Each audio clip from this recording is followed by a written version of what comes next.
Desde el auditorio de la Iglesia Casa de Paz, presentamos Una Palabra al Corazón.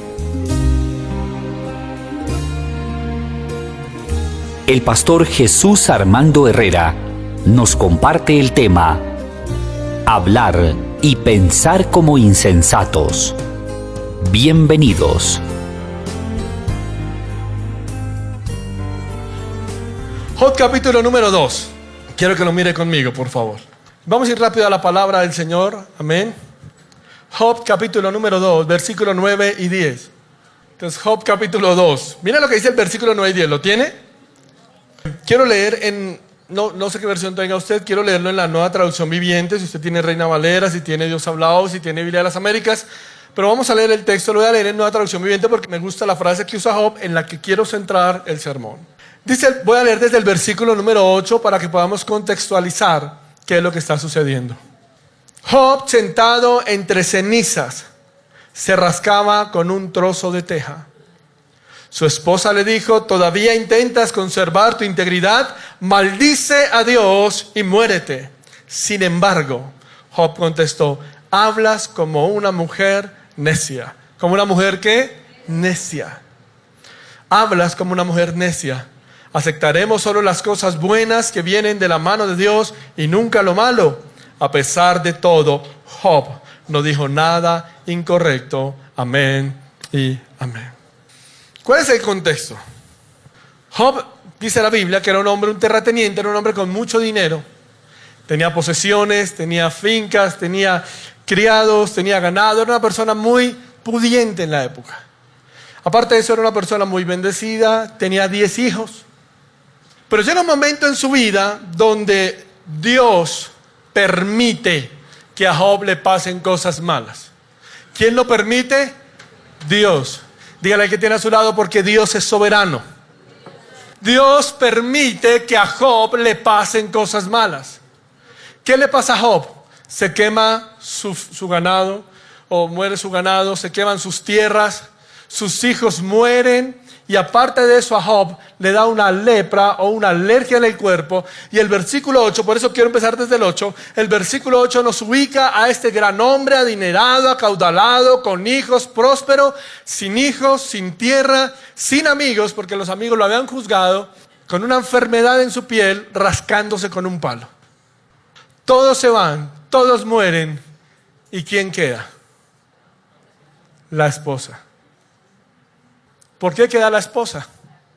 No me diga como una vez me dijo alguien, ¿por qué queda la esposa de Job? ¿Porque no soportaba otra suegra? No es por eso. ¿Cuántos son aquí casados? ¿Usted hizo votos en el altar? ¿Uno qué promete en el altar? En la vida y en la muerte, en la salud y en la enfermedad, en la abundancia y en la escasez, en la alegría y en la tristeza. ¿Cuántos casados hay acá? ¿Cuántos hicieron esos votos? ¿Pero por qué lo hacen con cara de mártires, de pastor? No, usted ya los hizo, ya tiene que seguir adelante. Pero ¿a qué voy con esto? Se supone que su esposa, la compañera, la persona que Dios le dio, debe ser el máximo apoyo. Mujer, ¿usted no quiere que su esposo sea el máximo apoyo en momento de crisis? Hombre, ¿usted no quiere que su esposa sea el máximo apoyo? Pero ¿qué le dice la esposa? Maldice a tu Dios y muérete. ¿Para qué sigue guardando su integridad? ¿Para qué sigue sufriendo? Maldiga a Dios y muérase. Uno podría decir muy fuerte la reacción de la esposa de Job. Más adelante de pronto la podemos entender un poco.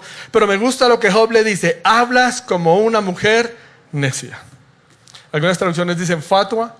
La Nueva Traducción Viviente lo hace más latinizada y dice necia. Y de eso quiero hablarle hoy. A veces nuestra vida llega a momentos de tensión tal que empezamos a hablar, a pensar y a actuar de la manera más necia. Empezamos a vivir un cristianismo de la manera más antibíblica. Y todo por lo que está llegando a nuestras vidas. Job es el ejemplo bíblico de cómo en medio de las situaciones difíciles no nos debemos comportar como necios. Y creo que los que estamos acá, de una u otra manera, hemos pasado momentos difíciles. ¿Cuántos no han pasado momentos difíciles? ¿Cuántos no tienen problemas? Para pasarles un par. ¿Cuántos hemos tenido problemas? ¿Cuántos hemos pasado momentos difíciles? Entonces dígale al que tiene a su lado, esto es para usted y para mí. ¿Está conmigo hasta ahí? ¿Qué es lo primero que me muestra el texto bíblico? Centrémonos en el pasaje número 9. Su esposa le dijo, ¿todavía intentas retener tu integridad o conservar tu integridad? Mira a la persona que tiene a su lado. Escoja el que mejor le caiga. Que no diga me la están echando. Pero mira el que tiene a su lado. Y dígale, es necios colocar excusas para no ser fiel a Dios. Es de necios, de fatuos, de insensatos, como quiera colocar su traducción. No tiene ningún argumento validero para colocar excusa a Dios. ¿Aún retienes tu integridad? Creo que desde el contexto que nos estamos ubicando, la esposa de Job pensaba que tenía todas las razones necesarias para no ser fiel a Dios. Le pregunto yo, ¿será que desde una visual humana, desde una óptica humana, uno decía, claro que las tenía? Sin hijos, sin propiedades, sin dinero, sin amigos y una enfermedad, una lepra que le tocaba rascarse con un palo. ¿Tenía razones o no Job para excusarse delante de Dios? Claro que sí. Pero me encanta del texto bíblico es que Job nunca saca una excusa para seguir siendo fiel al Señor. Desde la visión de la mujer, claro que tenía una excusa para rebelarse delante de Dios. Y el gran problema es que nosotros estamos llenos de excusas para no ser fiel a Dios. Ponemos cuanta excusa se nos presenta para no ser fiel a Dios. Lo interesante del texto bíblico o de la cita bíblica es que Job está abordando todas las áreas del ser humano: su familia, su integridad, su economía y su círculo social. Y a pesar de que fue tocado en todas las áreas, no colocó excusas para seguir siendo fiel a Dios. Pero hoy en día nosotros no nos suben el sueldo y peleamos con Dios. No nos sale el crédito que estábamos buscando y peleamos con Dios. No se nos dan las cosas como esperábamos y peleamos con Dios. Nos ocurren cosas que no esperábamos y peleamos con Dios. Y decimos, ya tengo un pretexto para decir, Señor, ¿dónde estabas? Señor, ¿qué pasó? Yo por eso no oro. Yo por eso ya no voy a la iglesia. Yo por eso ya no asisto. Yo por eso dejo leer la Biblia. Porque presentamos excusas para no ser fiel a Dios. Pero lo que me encanta del texto de Job es que Job demostró que no servía a Dios por ganancia. Job demostró que no servía a Dios por lo que Dios le podía dar, sino todo lo contrario. Job demostró que seguía íntegro a Dios o íntegro en Dios por lo que era Dios para Job. Entonces, si usted no sabe quién es Dios para usted, usted va a tener un serio problema cuando venga la crisis. Un serio problema. Porque si Dios para usted es el Dios que solo lo sana, si Dios para usted es el Dios que solo le suple, si Dios para usted es el Dios que solo lo saca de los problemas, va a tener un serio problema más adelante. ¿Quién es Dios para usted? ¿Qué es Dios para usted? ¿De qué manera es fundamental o de qué manera es real, de qué manera es trascendental Dios en su vida? Se debe suponer que para usted y para mí Dios debe ser todo. Se debe suponer que para usted y para mí Dios debe llenarlo todo en todo. Pero el gran problema es que como no es todo y no lo llena todo en todo, cuando nos quitan algo de nuestra zona de confort, peleamos contra Dios. Pero aquí no pasa, amén. No hay excusa para que usted no sea fiel a Dios. No tiene excusa, hermano. Porque Job es el ejemplo bíblico del hombre que fue afectado física, social, emocional, laboral, económicamente, pero siguió siendo fiel a Dios. Y el éxito de Job, y vuelvo y lo repito, porque tenía claro lo que era Dios para él. ¿Qué es Dios para usted? ¿Qué es Dios para usted? Si sale de esta mañana con esa pregunta resuelta, creo que logramos avanzar. ¿Qué es Dios para usted? Claro que la muerte era preferible. En la condición en la que estaba Job, la muerte era preferible. Pero ni siquiera Job pensó en su vida, porque sabía que no tenía derecho de decidir sobre ella, porque el dueño de la vida, ¿quién era? El Dios. ¿Qué Dios el que lo puso en esa condición? ¿Qué Dios el que le quitó todo? Pero ¿qué Dios el que sigue en control de la situación? Esa era la visión que Job tenía de Dios. ¿Qué visión tiene usted de Dios? ¿Qué visión tiene de Dios? ¿Y sabe qué es lo más hermoso del texto? Cuando usted sigue leyendo el libro de Job. ¿Cuántos han leído el libro de Job? Cuando usted sigue leyendo el libro de Job, usted encuentra que ser fiel a Dios, cuando tenemos claro quién es Dios, trae recompensa. Job capítulo número 5, mire hacia adelante, por favor. Job capítulo 8, perdón. Job capítulo número 8. Job capítulo número 8. Y antes de leerlo, el día de ayer estaba cumpliendo años un compañero de la universidad. ¿Por qué lo traigo a colación? Porque él tiene un tipo de artritis que no tiene cura. La artritis es hereditaria porque es una enfermedad que es el producto de una invención cuando Hitler. El nombre de la enfermedad es del científico alemán que la descubrió.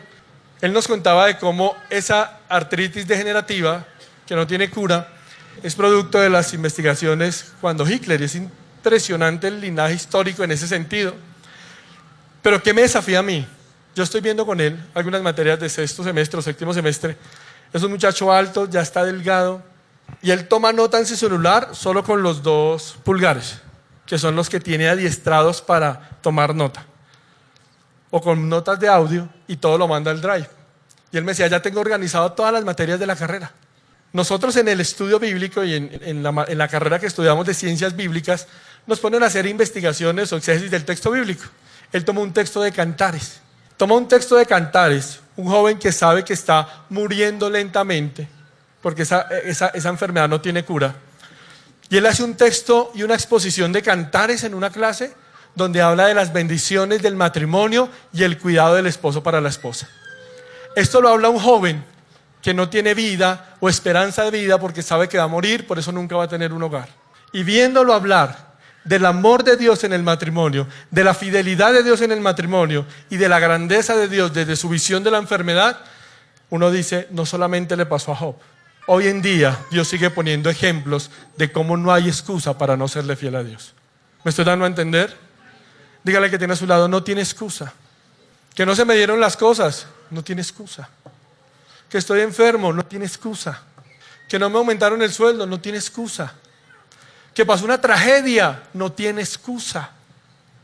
Porque Dios sigue estando en control de la situación. La cuestión es qué visión tiene usted de Dios. Cuando usted cambie su visión de Dios, va a entender lo que dice Habacuc. Habacuc es uno de los pocos profetas que cambia su visión de la crisis. Porque Habacuc dice, aunque la higuera no florezca, aunque no haya comida en los viñes, aunque las ovejas no estén en la majal o en el corral, aunque todo esté destruido, aunque no haya esperanza de nada, dice Habacuc, con todo yo me alegraré y me gozaré en Jehová, el Señor de mi salvación. ¿Usted se alegra cuando está enfermo? ¿Usted alaba a Dios cuando no tiene? ¿Usted dice, gracias Señor porque estoy enfermísimo? Porque ahorita miraremos que a los cristianos les pasan cosas malas. Job capítulo 8, versículos 5 al 7, ¿lo tiene? Job capítulo 8, versículos 5 al 7.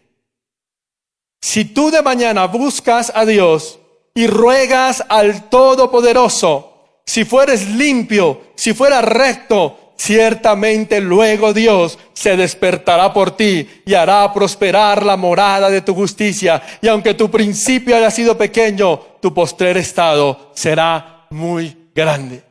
Hay una bendición cuando usted le es fiel a Dios en medio de las crisis. Hay una bendición cuando usted no saca excusas para serle fiel a Dios. Cuando usted aprende a serle fiel a Dios a pesar de que el mundo se le venga encima, dice la Biblia que entonces y solo entonces Dios está por usted y por mí. ¿Cuántos lo creen? Pero es interesante lo que dice el texto. Si fueres limpio, versículo 5, si tú de mañana buscares a Dios y ruegas al Todopoderoso, si eres limpio y recto, entonces y solo entonces Dios va a intervenir. Y la promesa del versículo número 8, del versículo número 7, perdón, aunque tu principio haya sido pequeño, tu postrer estado será muy grande. Pero esto tiene un condicionamiento, integridad. Esto tiene un condicionamiento de los versículos anteriores, fidelidad. Donde otros se echan para atrás, usted y yo tenemos que seguir fieles al Señor. ¿Cuántos dicen amén? Por eso mira a la persona que tiene a su lado y dígale, no hay excusa para no ser fiel a Dios. Segundo principio, volvamos a Job, capítulo número 2, versículo número 9, ¿dónde estamos? Job, capítulo 2, versículo número 9, la parte B dice: maldice a Dios, ¿y qué? Maldice a Dios y muere. Uno le puede dar muy duro a la mujer de Job, que cómo le va a decir eso a su esposo, pero me gustó un comentario que alguna vez leía de una socióloga. Y esta mujer planteaba de que es una reacción emotiva frente a ver sufrir a su otra persona, al dolor. Acuérdese que cómo está Job en la calle, después de ser un hombre rico, sin hijos, con unas llagas y rascándose por allá, debajo de un árbol, rascándose las llagas. ¿Quién está viendo todo ese sufrimiento? Su esposa. Su esposa. Y en medio del desespero, dice: ¿por qué no maldices a Dios y te mueres? Porque es que uno, en momentos de angustia, a veces de una manera necia o insensata, piensa que ya Dios no puede hacer nada en uno. Y eso es de lo que quiero hablar en esta segunda oportunidad. Mira a la persona que tiene a su lado, escoja otro, y dígale: es necio, es insensato, dígale: es absurdo pensar que Dios ya no nos puede usar.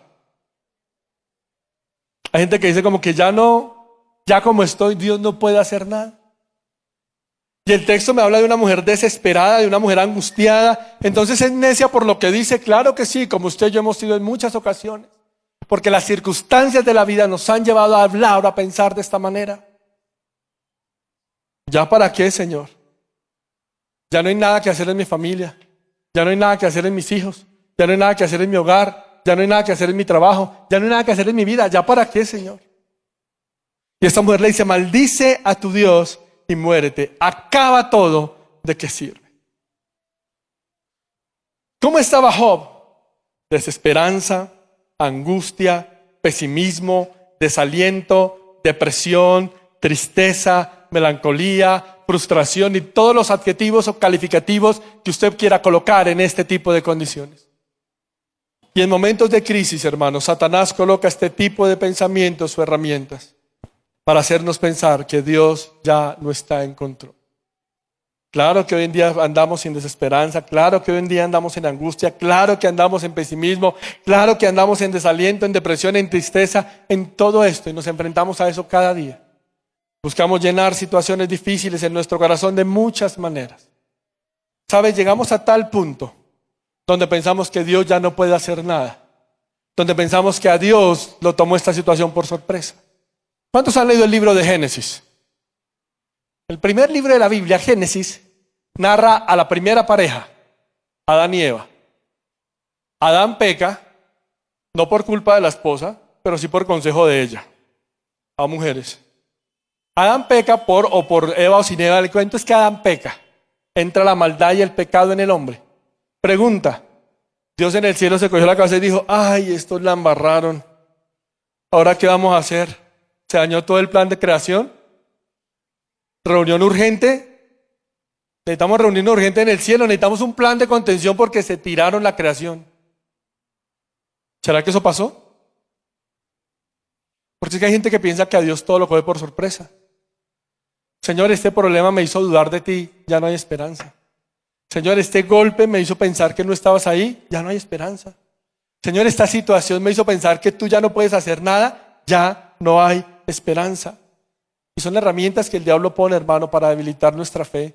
Son herramientas que Satanás usa para hacernos pensar que Dios no está en control. Pero ¿sabe? Yo tengo algo muy claro, hermano. Las caídas, los resbalones, los fracasos, los cansancios, los errores, todo lo que cometemos en las manos de Dios son experiencias que Dios puede usar para su gloria. ¿Pero de qué depende? De mi actitud. Porque siempre va a haber un dedo que lo va a señalar. No sé si le ha pasado cuando usted está en crisis, lo primero que le pregunta es: ¿y no es cristiano? ¿Sí le ha pasado alguna vez? Voy a ponerle un ejemplo y espero no ofender susceptibilidades.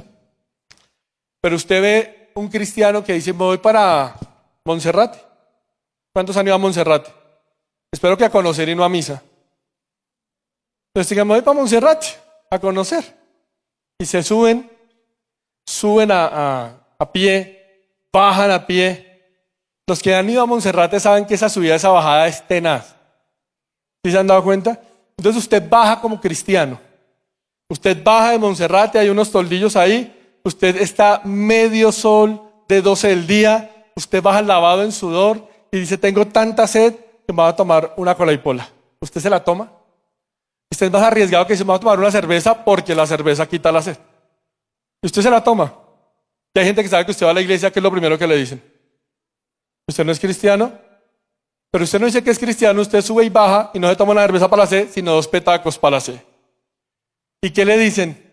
Nada, porque es normal. ¿Eso por qué pasa?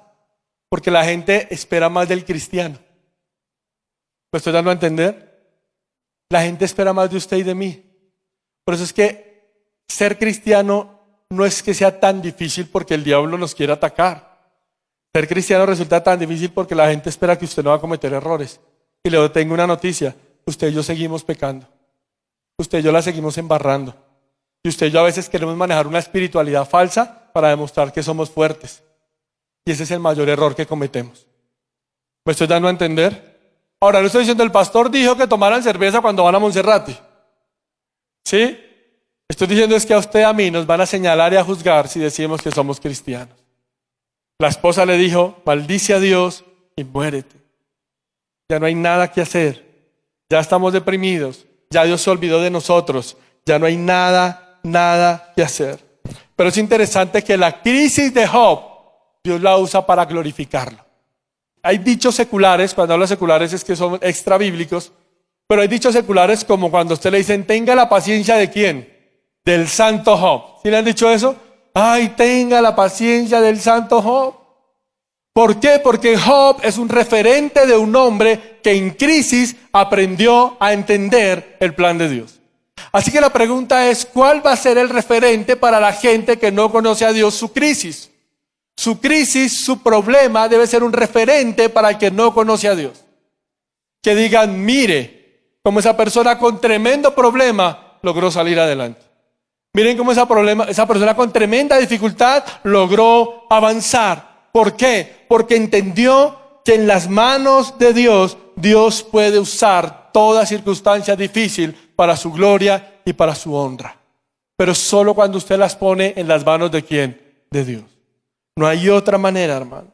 Salmo 37:24 dice, cuando el hombre cayere, no quedará postrado, porque Dios sostiene su mano. Cuando el hombre cayere, no quedará postrado, porque Dios sostendrá su mano.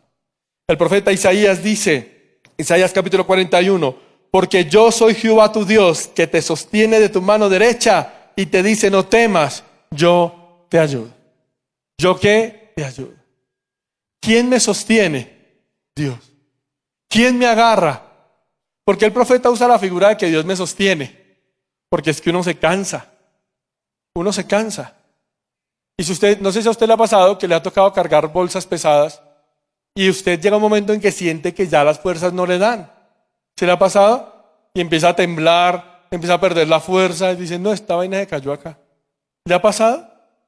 Por eso es que ¿quién es el que nos agarra? Dios. No usted a Dios, porque es que usted y yo nos cansamos. Es más, ni siquiera, Señor, me pongo en tu mano, porque es que hay algunos que son brincones.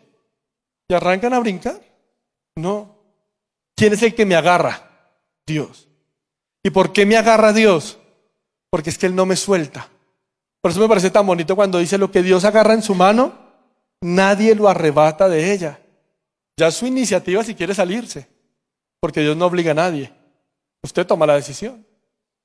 No sé si me estoy dando a entender, pero debemos entender algo, y es que en medio de la crisis, del problema, de la dificultad que nos deprime, que nos angustia, que nos duele, Dios puede usarnos para su gloria y para su honra.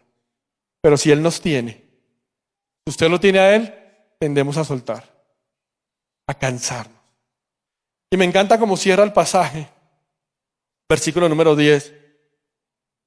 Job, capítulo 2, versículo 10. Y le dijo, ¿cómo sueles hablar? Y le dijo, como suele hablar cualquiera de las mujeres necias, has hablado. ¿Qué recibiremos de Dios? ¿El bien y el mal no lo recibiremos? En todo esto no pecó Job con sus labios. ¿Sabe qué me parece bonito del texto? nosotros tenemos una mentalidad dualista heredada por la cultura griega. O sea, los griegos pensaban en dualismo. Si yo a usted le digo, siempre en sinónimo es lo mismo, antónimo es lo contrario, ¿no? Si yo a usted le digo el antónimo de alto, ¿qué es?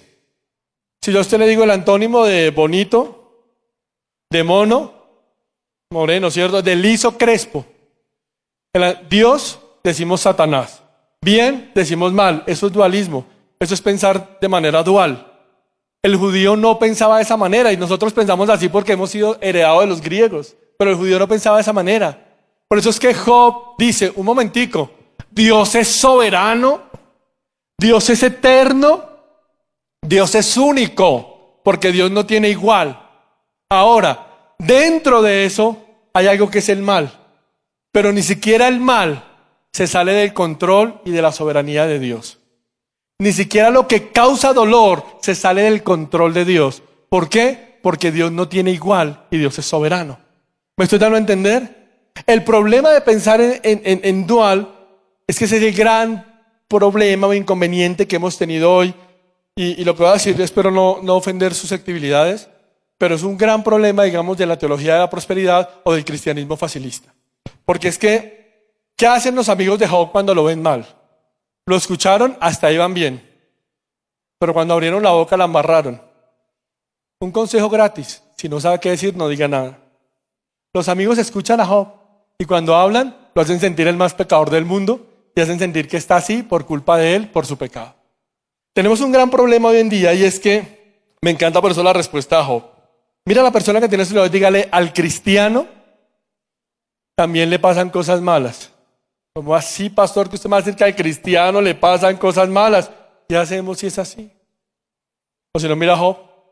El gran problema de nosotros es que nos han enseñado que como cristianos no nos pueden pasar cosas malas. ¿Dónde dice eso la Biblia? En ningún lado. Lo que pasa es que malinterpretan la Biblia, la tuercen, la maltratan, la ultrajan para que diga lo que quieren que diga. Yo estaba aquel día escuchando una emisora, hoy quería poner una emisora, dije voy a poner una emisora cristiana, pero ¿cuál pongo que diga algo, si no coherente, por lo menos razonable? Puse X emisora y el predicador estaba diciendo algo. Él estaba diciendo, Cristo nos bendijo con sus riquezas en gloria. Y citó Filipenses, porque eso está en Filipenses.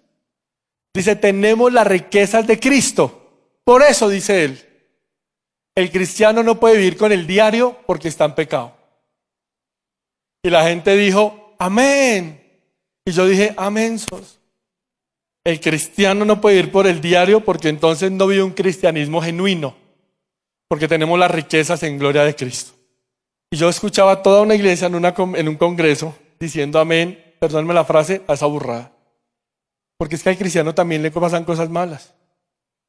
Usted no puede decir que está cayendo, ahorita que estamos en época de lluvias, un aguacero, y usted sale en camiseta diciendo, todo lo puedo en Cristo que me fortalece. Y se moja. Y llega a su casa y no se cambia. Y le da tos y los pulmones. ¿Fue el diablo? ¿El Señor no corrió con el paraguas para cubrirlo? Usted es humano. Usted hace parte de una naturaleza caída. Y porque estamos en una naturaleza caída que no ha sido restaurada, donde la creación no ha sido redimida, nos enfermamos. Nos pasan cosas malas. A los cristianos sí. Entonces no quiere decir que es que usted y yo estemos en pecado o lejos de Dios, como le decían a Job los amigos. Usted está lejos de Dios, Job. Usted está en pecado, Job, porque le pasaron cosas malas. Juan Bullán tiene un hermoso libro que se llama El progreso del peregrino. Yo lo he recomendado con esta como 10 veces. ¿Cuántos lo han leído? Llevamos 10 veces sin leerlo, pastor. Juan Bullán, es interesante mirar la historia de él porque Juan Bullán muere a los 70 años de tuberculosis y de neumonía. ¿Y por qué murió de tuberculosis y neumonía? ¿Porque el diablo lo enfermó? ¿Porque estaba en pecado? No, porque se mojó en una recaída yendo a predicar a una aldea. Y no en una clínica 5 estrellas, sino en un bosque, acostado, con tuberculosis y neumonía, dice lo siguiente. Mis días laboriosos han terminado. Voy a ver la cabeza que fue coronada de espinas por mí y la cara que fue escupida por mí. He vivido de oídas y por fe, pero ahora voy donde veré por vista y estaré con aquel en cuya compañía me deleito. Llévame, porque vengo a ti. Pero al cristiano no le pasan cosas malas. Juan Hus antes, 100 años antes de Lutero, lo queman y sus cenizas las esparcen en el río Tánasis. Pero al cristiano no le pasan cosas malas. Y es una mentalidad que nos ha hecho tanto daño hoy en día, porque es que al cristiano sí le pasan cosas malas. Unas porque Dios permite y otras por desobedientes. ¿Me estoy dando a entender? Así que no culpe a Dios de sus desgracias si usted ha sido desobediente. Pero tampoco lo culpe de sus desgracias si usted ha sido obediente y sabe que Dios es soberano y está en control de la situación. ¿Me estoy dando a entender? No lo culpe por eso, hermano. Siempre tenga presente su amor que trae salvación, su cuidado que trae provisión, sus promesas para el futuro que son reales. Y el mayor ejemplo de esto lo tenía Job. Capítulo 19 del libro de Job. Versículo número 25. Capítulo 19 del libro de Job, versículo 25. ¿Lo tiene? ¿Quién dice esto? Un hombre sin propiedades, un hombre sin salud, un hombre sin hijos, un hombre sin riquezas, un hombre señalado, un hombre derrotado, un hombre angustiado. Pero mire lo que dice: yo sé que mi Redentor vive. Y al final ¿de qué? De todo eso que estaba viviendo.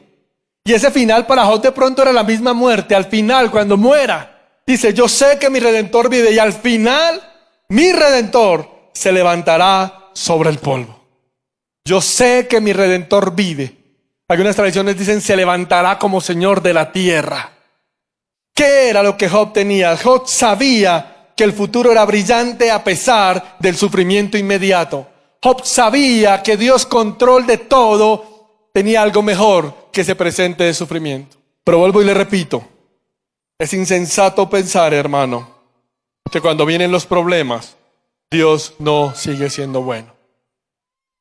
Dios sigue siendo bueno a pesar de las crisis. ¿Cuántos lo creen? Dígale al que tiene a su lado: Dios sigue siendo bueno a pesar de las crisis. Mira a la persona que tiene atrás si quiere para cambiar de... No, pero dígale, repítale esto que me encantó de un comentarista. Mira a la persona a la que quiera mirar, mejor dicho, y diga: jamás cuestione en la oscuridad lo que Dios le ha dado en la luz. Uno en momentos de oscuridad tiende a cuestionar todo lo que Dios ha hecho. Uno en momentos de oscuridad tiende a cuestionar todo lo que Dios le ha dado. Uno en momentos de oscuridad tiende a cuestionar todo lo que Dios ha sido. Pero siempre vamos a pasar por momentos de oscuridad. ¿Por qué? Porque estamos en un mundo caído, en una naturaleza caída. Porque estamos en un mundo donde peleamos con el pecado. Y porque Dios ya prometió lo que nos iba a dar, que era la vida eterna. Eso es lo que Dios nos prometió. Eso es lo que nos ha cumplido. Casa, carro y beca, no sé dónde se lo prometió. Dígame a ver si también se lo reclamo. Pero en mi Biblia y en la manera como se predica, no es así. Me estoy dando a entender. Por eso tenga presente siempre que va a ser el resultado de sus acciones lo que va a determinar la intervención o no de Dios. Y quiero terminar contándole algo. Dice que en el año de 1856 el barco Frost llegó a Guam, Manila. El barco había estado en el puerto por 3 días, ya que habían arrojado a un joven al mar porque había muerto de viruela. Un hombre acaudalado, junto con su siervo, bajaron de la isla a pesar que les dijeron que tenían que durar 3 días en cuarentena. El hombre baja con su siervo y el dato es el siguiente: 3.644 personas murieron a causa de la epidemia de viruela que empezó con el hombre que bajó. El 44.5% de la población de la isla fue exterminada por un hombre que tomó una mala decisión. ¿Culpa de Dios? ¿Por qué Dios permitía eso? Decían algunos creyentes. Dios no lo permitió. El hombre decidió. Y lo que usted decida es responsabilidad suya. Pero cuando usted no ha decidido y está en crisis, entonces confíe en el descanso eterno de Dios. Que a Dios nada lo toma por sorpresa. ¿Por qué no cierra sus ojos donde usted está, por favor? Y le dice: gracias, Dios, porque Él es bueno. Dígale al que tiene a su lado: no podemos pensar ni hablar como insensatos. Amén. De resto sí puede pensar, pero no como insensato. Dios le bendiga.